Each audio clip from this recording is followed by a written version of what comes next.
ఇవాళటి కథ మద్యానికి మాటొస్తే. చావు బతుకుల మధ్య ఉన్న ఒక వ్యక్తి భార్య మద్యంతో ఇలా అంటుంది. నీ వల్లే నా భర్త ఈ స్థితికి వచ్చాడు, నువ్వు వ్యసనంగా మార్చుకున్నావు కాబట్టి ఈ రోజు చావు బతుకుల మధ్య ఉన్నాడు అని మద్యాన్ని నిందించింది. అప్పుడు మద్యం అంటాడు, పిచ్చిదానా, మొదటిసారి నీ భర్త 16 ఏళ్లప్పుడు అమ్మాయి ప్రేమించి మోసం చేసిందని చద్దామనుకున్నాడు.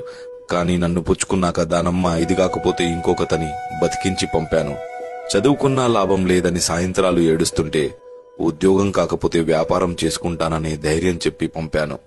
అమ్మ చనిపోయినప్పుడు, నాన్న కాలం చేసినప్పుడు నిద్రలేక ఏడుస్తున్న కళ్ళకి మత్తు పొరలు కప్పి నిద్రపుచ్చింది నేనే. మోసాలను మన్నించేలా, కష్టాలను భరించేలా, వెన్నుపోట్లను తట్టుకునేలా ధైర్యం ఇచ్చింది నేనే.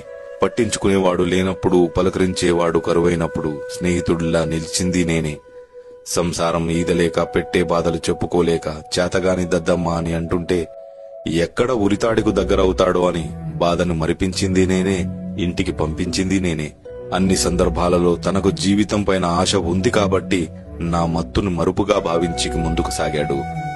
ఎంత చేసినా నువ్వు మాకు ఏం పీకావు అని ప్రశ్నించారు కాబట్టే బతకాలన్న ఆశ కోల్పోయి మంచాన పడ్డాడు. మందు వికటించి కాదమ్మా, మనోధైర్యం లోపించి చనిపోతున్నాడు నీ భర్త.